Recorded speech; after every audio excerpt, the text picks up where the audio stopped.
Adolf Bobs. We're back with Young Adolf by Beryl Bainbridge, a 1978 novel by the English writer.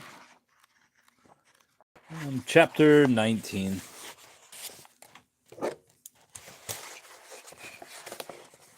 least we're moving along rather finely. What is this? Day 3? Going into day 4. I've already read 100 pages, so feel good about that. Chapter 19. 2 days before Christmas, while Bridget was out shopping, Adolf took a square of card from the inside of a biscuit tin and, propping Pat in his high chair, began to draw him. He was delighted with his efforts. He felt that the sketch had a delicacy of line totally in accord with its subject. The dimple on the right cheek could have been more subtle, but there was something little short of miraculous in the shading of the left eyelid. When the drawing was finished, Adolf placed it inside a newspaper and hid it under the couch together with a book he intended giving to Meyer. The book was a life of Mozart, bound in leather. Adolf had procured it from the reading room of the public library. Taking 2 volumes from the shelves, he had sat down at the table provided, making sure that he cleared his throat loudly enough for the official behind the desk to notice him. Half an hour later, he had slipped one book inside his coat and secured it under his armpit. Pushing back his chair, he had made a fearful racket in standing up and returning the remaining volume to the shelf. He could tell by the pinched look on the librarian's face as he went out of the door that he was glad to see the back of him. All the way to Stanhope Street he walked with his arms held tightly to his sides, like a military man. Only when he was safe indoors, and even then he turned his back on the windows overlooking the dance hall, did he remove his overcoat. He wasn't sure what to do about a present for Eloise. He had tried to perfect the piece of metal intended as a gramophone handle, but he lacked the tool needed to cut the thread correctly. Besides, he didn't want to provoke Eloise, who, unwrapping such a gift, might possibly receive it in a less than Christian spirit and use it for a purpose not actually meant. He didn't want to be brained for his trouble. As an afterthought, he retrieved the drawing from under the couch and wrote across one corner, "To Bridget and Alois Hitler, with regards from A. Hitler, Liverpool, December 1912." At midday on Christmas Eve, he was called downstairs to the basement and put to work scraping potatoes and chopping the brown bits out of the Brussels sprouts. Darling Pat, looking like a little old man at the barber's, a towel tucked about his fat neck, sat in a chair pulled to the table, thwacking with a wooden spoon at links of sausages coiled on a newspaper. There were basins overflowing with force meat, with chestnut stuffing with jellies not yet set. A jug of buttermilk stood amid lemon peel and chicken livers and lumps of dripping. Each time Pat jabbed downwards with his spoon, a quantity of shallots and several damp cigars rolled back and forth across the table. But for the unhygienic conditions and the abandoned way in which Mary O'Leary manned the sink, bailing water as if the basement was listening, the amount of provisions would not have disgraced the kitchens of the Adelphi Hotel. The air was thick with the mingled smells of soap and pastry, blood and tangerines. In the absence of holly, Bridget had secured paper chains from the lamp above the table to the clothes rack over the range. So intense was the heat and so great the activity that at regular intervals the loops broke from their moorings, and one strand or another whipped across the table and trailed on the floor. "It's not for me," Bridget confided whenever this disaster occurred. "It's Mrs. Prentice's children I'm thinking of, poor souls." And standing on a rickety chair, she attached the paper ends once more, now bearing droplets of buttermilk or blobs of stuffing and stained brown from the smear of chicken livers.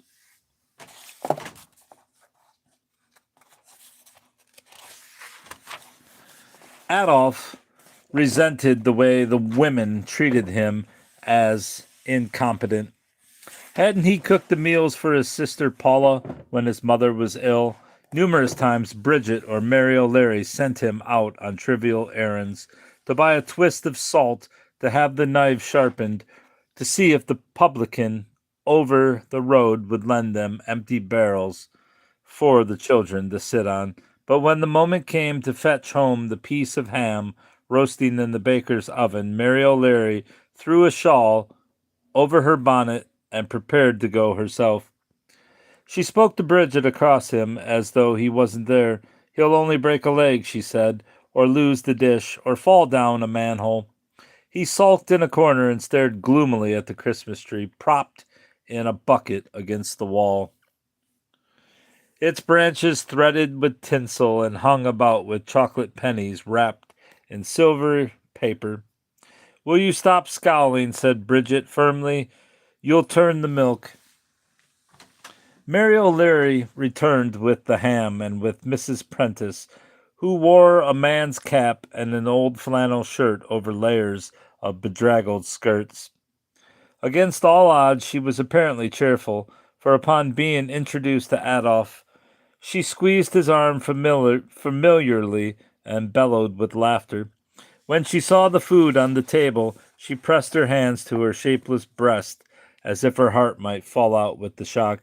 "Jesus," she cried, "you've gone overboard, and no mistake." "There's things for the children," Bridget said. "Little things, mind. Nothing to write home about." She had made a rag doll for the youngest girl and hemmed a handkerchief for each of the others.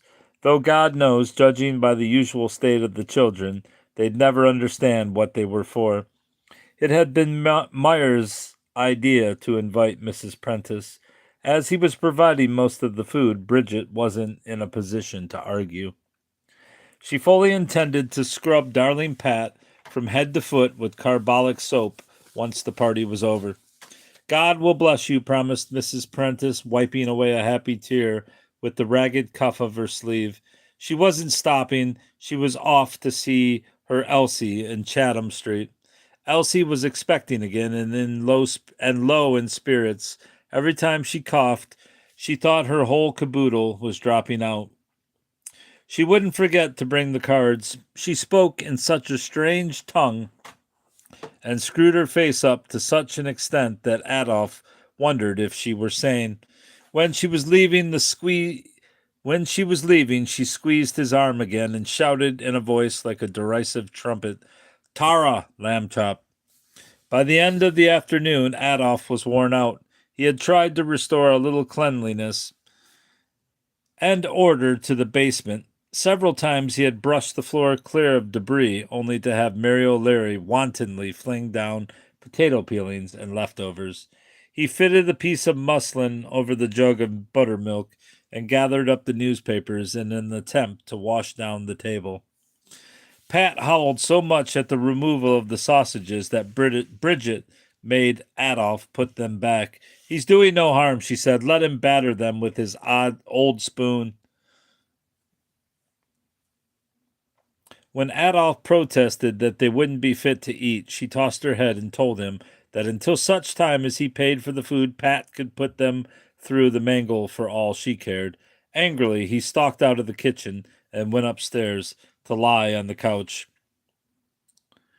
When he woke, it was dark, and Bridget was preparing the child for bed. "Are you coming to midnight mass later?" she asked, "or will you stay home with Pat?" "I will rest here," he decided. "Here, take him," she said, and dumping Pat onto the sofa, she struggled through into the bedroom, carrying the bottom drawer of the wardrobe. The baby was tired. He keeled over and lay with his cheek resting trustingly on Adolf's shoulder. They yawned together, lying there with the lamp hissing on the table. When Bridget came and took him away, Adolf missed him. "I have a cousin," said Bridget, some minutes later when she was tidying the table. "She's younger than me. I was thinking you should meet her."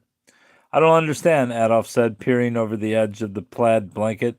My cousin, she repeated, the young lady. I thought it would be nice for you to meet her. I am too busy to meet young ladies, he said. I can see that, said Bridget tartly. The nerve of him lying there like Lord Muck, pretending he was a working man. She took her coat down from the peg of the hat stand, preferring to sit downstairs with Mary O'Leary until it was time to go round the corner to church. Meyer and Eloise wouldn't be back until the small hours of the morning. Christmas Eve was a good night for picking up tips, and the management always sent them home with an extra 3 shillings in their wages. When the last of the residents had retired to bed, the staff usually had a knees up in the storeroom. She was about to march out without a word when something in Adolf's expression made her hesitate. He looked haughty and yet bereft. Was he blinking his eyelids to hold back tears? Do you need anything to eat? She asked. No, thank you, he said. You don't care much for Christmas, do you? He shook his head. Sitting up and throwing off the rug, he began to put on his old boots. I don't suppose you like dancing either. No, he said, I am not a man for dancing. Eloise loves dancing. He likes parties and people. Sometimes I think the razor blades will be the ruin of him. He'd be better off sticking with the catering business. He likes nothing better than to inspect the tables and hear the band strike up. At Christmas, said Adolf awkwardly, my mother died. Ah, God, cried Bridget. I didn't know that. Eloise never said. She was not his mother. He was very fond of her, protested Bridget. He always said she was a good mother to him. Between you, me, and the gatepost, for all he goes on about the old fellow, I think he liked her best. When we were small, confided Adolf, my mother called my father uncle. That's queer, said Bridget. She was young, Adolf said, and she was his niece. Get away, cried Bridget. The priest would never have allowed it. Adolf's English wasn't sufficient for him to explain that his father had obtained the dispensation from the Pope. Besides, Bridget was looking longingly at the door, anxious to be gone. He would have liked to have given her the drawing of Pat now, with Eloise out of the way, but he supposed she was in too much of a hurry. Perhaps he would never show it to her. Already her hand was on the latch of the door. It's a grand time of the year, isn't it? She said, trying to cover her escape with words. Everyone's in a fine humor, and the men are falling over themselves to be nice. Adolf managed a bleak smile. Then she was on to the landing and running down the stairs, as if the place was on fire. I haven't always been a wet blanket, he thought. There had been moments, certainly as a boy, when he had made his mother smile. He spent his evening lying on the couch, propped on pillows, watching the couples in the dance hall opposite.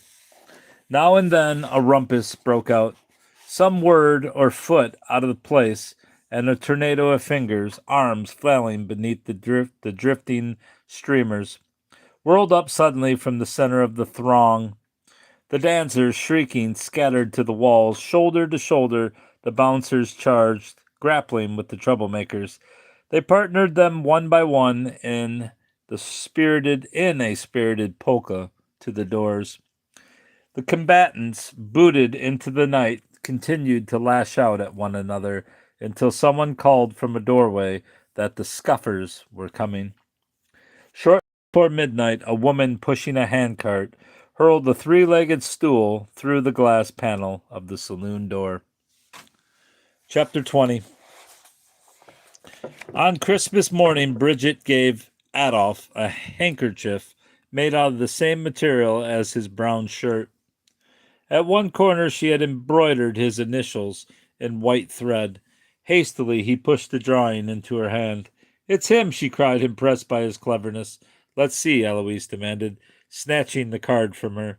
Liverish from the previous night's success, he slumped over the table in vest and braces. He examined the drawing carefully. More than anything else, he said at last, it resembles a potato. Oh, shit. The Christmas dinner began at 5 o'clock. During the earliest part, The earlier part of the afternoon, Eloise and Cephalus sat with Meyer in his room and drank cherry brandy. Adolf stayed downstairs with the women. Since dawn, Mary O'Leary had been cooking the goose. The basement was now in a fair state of order, with the table laid and the floor swept. Bridget had hung the remainder of the brown cloth over the worst of the vegetable growths by the door. The candles were lit on the Christmas tree. Mrs. Prentice's children, dressed in various articles of clothing, some too small and some too large for them, stood overwhelmed at the far end of the table.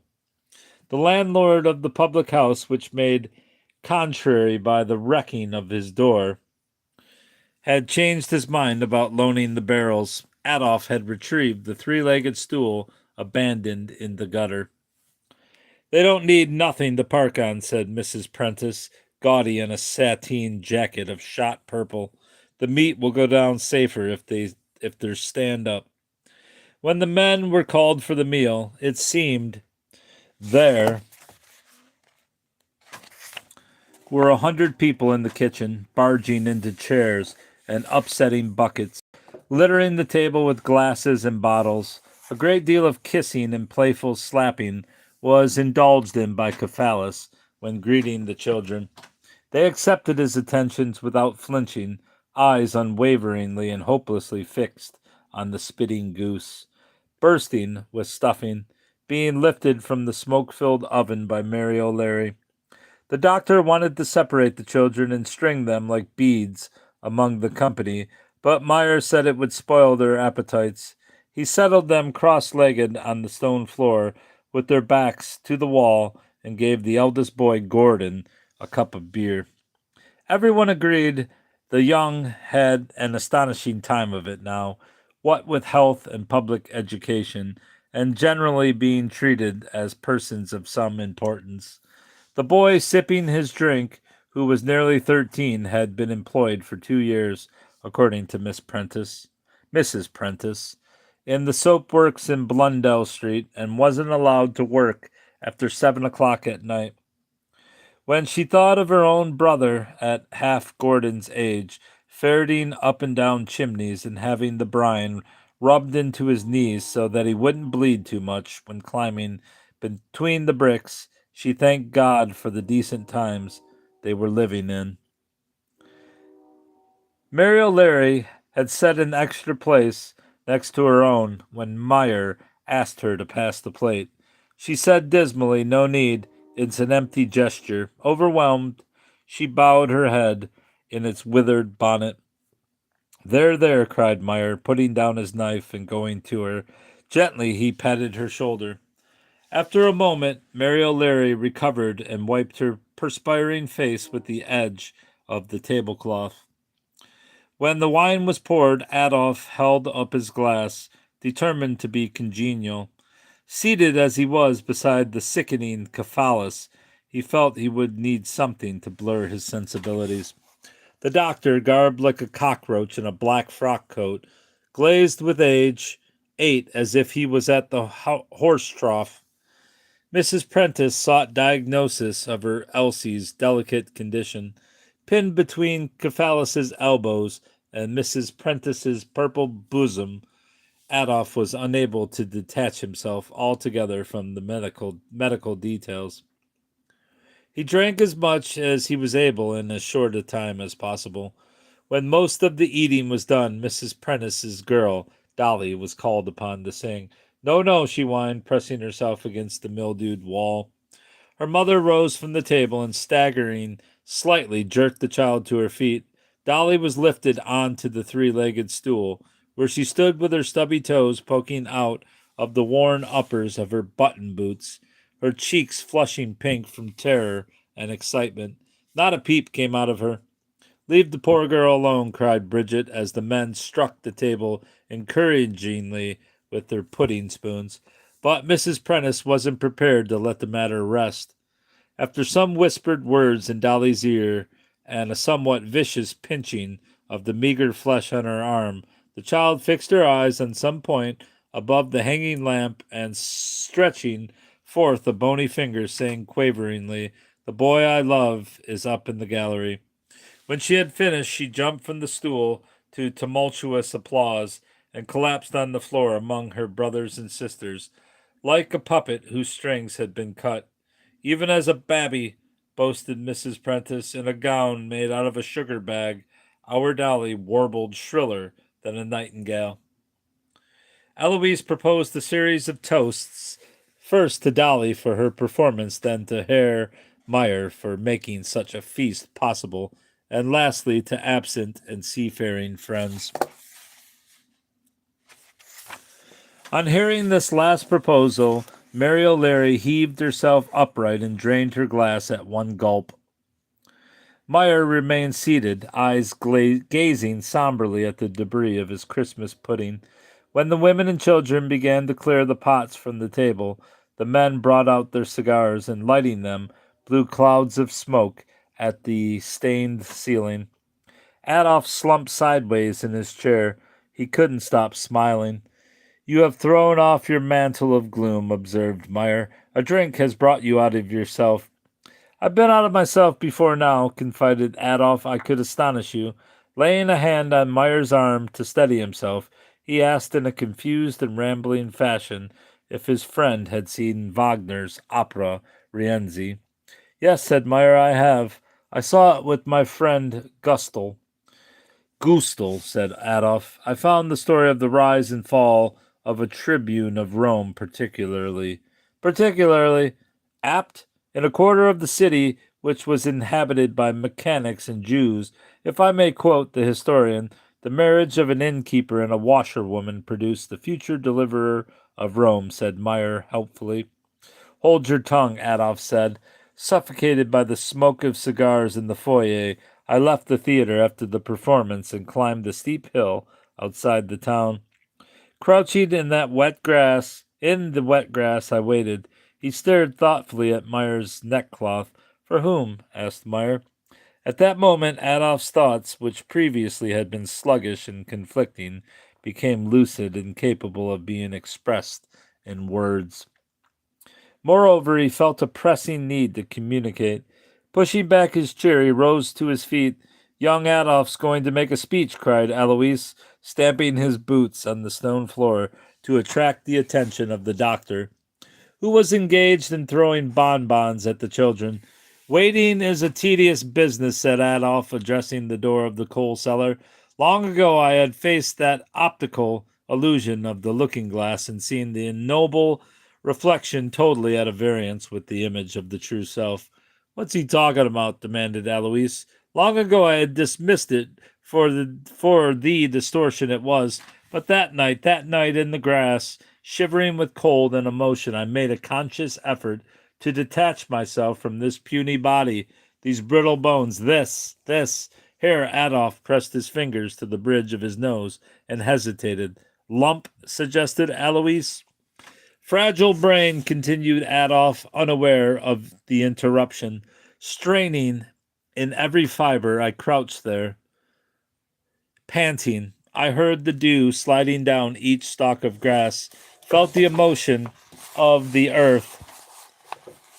Oh, bastard. Of the earth as it turned through space.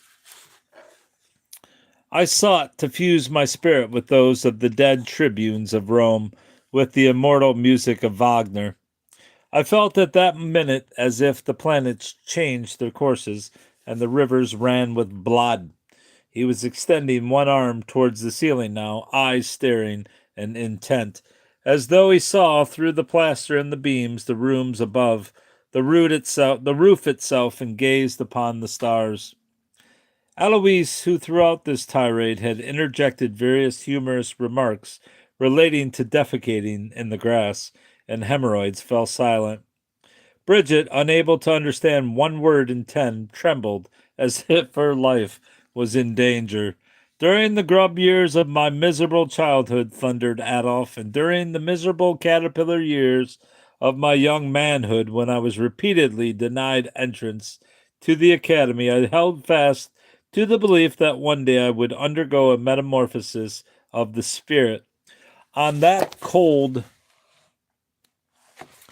hillside, my patience was rewarded.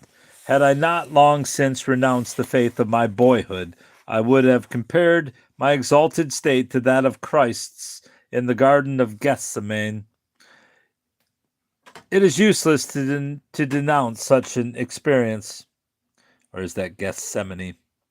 The Garden of Gethsemane? I don't know how to say it. It is useless to denounce such an experience as adolescent and commonplace.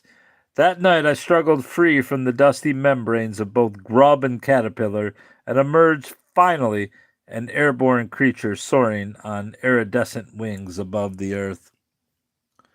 For several seconds Adolf remained standing, arm raised, in the salute to the heavens. Beads of perspiration trickled down his cheeks. Then abruptly he sat down. Misjudging the position of his chair, he fell to the floor and disappeared under the table. That was nice, said Mrs. Prentice. Is he going to be a priest, then? Until hearing the word Christ, she had been under the impression she was listening to a foreign, more dramatic rendering of The Boy I Love is up in the gallery. No one answered her. Mary O'Leary, who had left off stacking the plates, clattered the saucepans into the sink. I was right, said Cephalus thoughtfully. He leaned across and whispered to Meyer, doubtless and hysteric. Leaving the table, he went out into the front area for a breath of night air. Wearing an expression of mingled admiration and disgust, Eloise peered under the cloth at his half-brother before following the doctor out of the scullery door. What was he on about? Asked Bridget, vexed. He's put a damper on the proceedings. Bugs, said Mary O'Leary. Flying insects and bugs. Recovering, Adolf climbed slowly to his feet and sat down. He sighed once, twice, as if his heart was heavy. Under the gaslight his face was so wan as to appear green. Do you often have such experiences? Asked Meyer. No, said Adolf. Where is your son? How long is chapter 21? That's short enough. We can read chapter 21, bruv.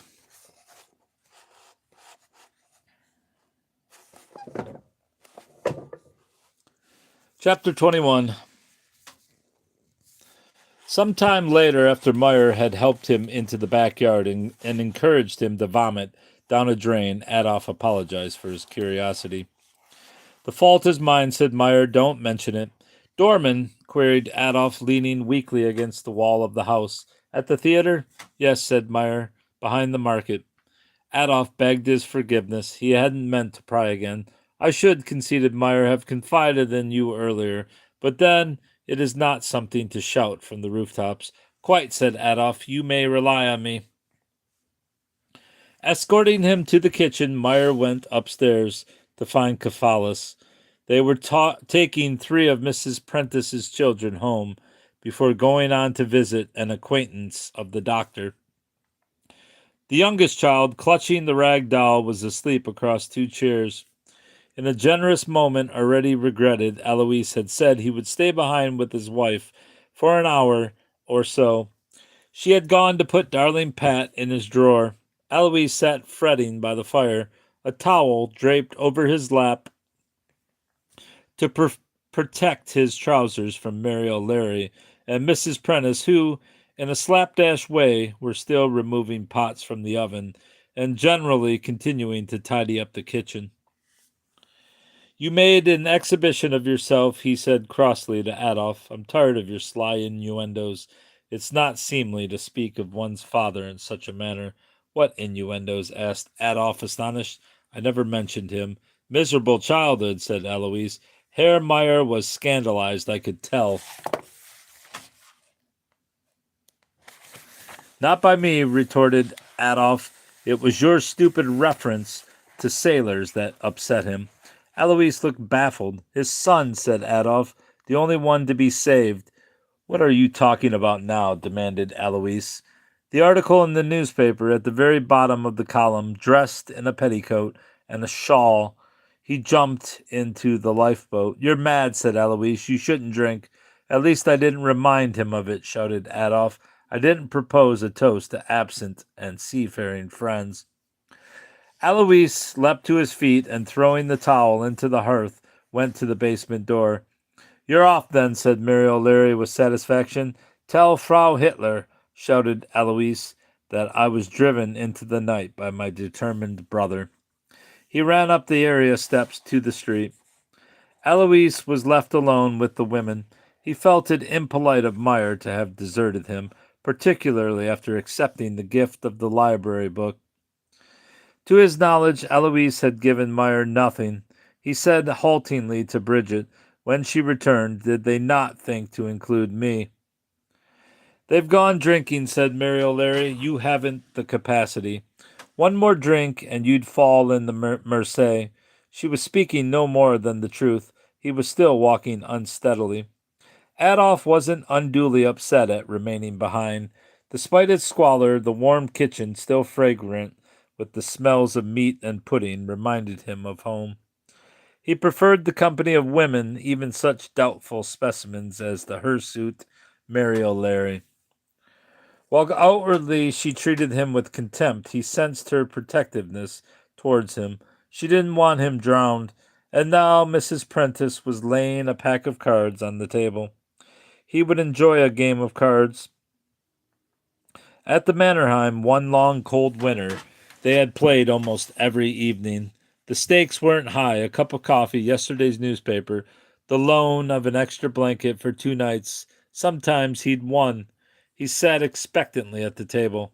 Couldn't you keep an air on the baby?" asked Bridget, wanting him out of the way. He pretended he hadn't understood. He wasn't a nursemaid.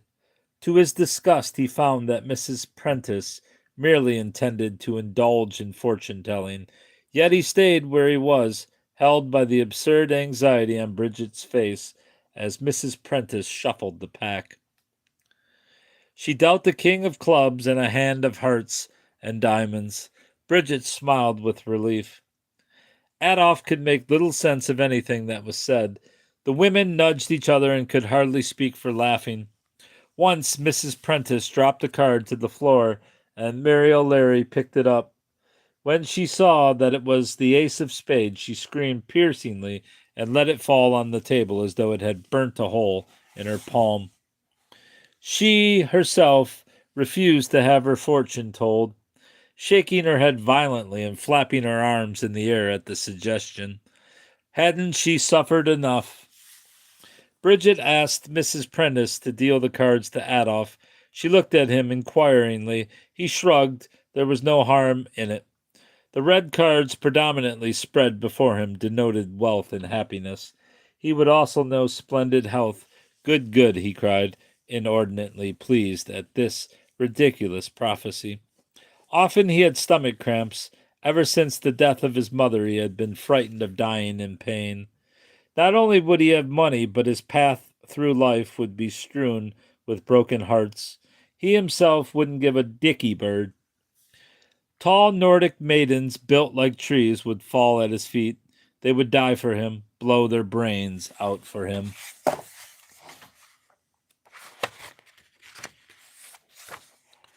When Bridget had passed on this extraordinary information, he glanced suspiciously at Mrs. Prentice. She was obviously being sarcastic. He, too, had drawn the king of clubs, but it no longer signified a dark stranger. In his case, the card stood for Alexander the Great. He was startled that she knew of such a name. Of all the kings in the pack, according to Mrs. Prentice, he alone held the globe in his fingers. Oh, Adolf said he must go upstairs. He had a fearful headache. To suggest he was tired wouldn't go down well with the women. He'd done very little. While they'd washed up, he'd been crouched over the drain in the backyard. He thanked Bridget and Mary O'Leary for the dinner and bowed stiffly in the direction of Mrs. Prentice. He was outraged at the way she had continually referred to him as a portion of meat, either a sausage or a chicken leg or a lamb chop. It was a mercy, he thought, she lacked her teeth. When he had climbed to the second floor and lain down on the couch, the room heaved up and down. He stretched his hand to the floor to steady himself. He thought of Myers' son in an open boat, attempting to cover his men's boots with a woman's petticoat. Hearing that ragtime end and the strains of an Episcopal hymn floating out across the water as the Titanic dipped her bow, he couldn't think how Eloise could consume such quantities of alcohol and live. And that will be the end of this rendering. So chapter 21. Right. What we got left?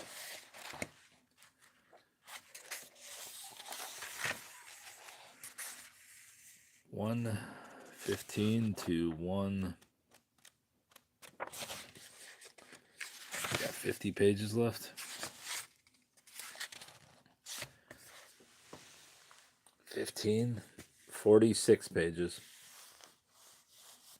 46 pages. We're 2/3 of the way through this book. As you can now see, 2/3. All right, Pops, that's all.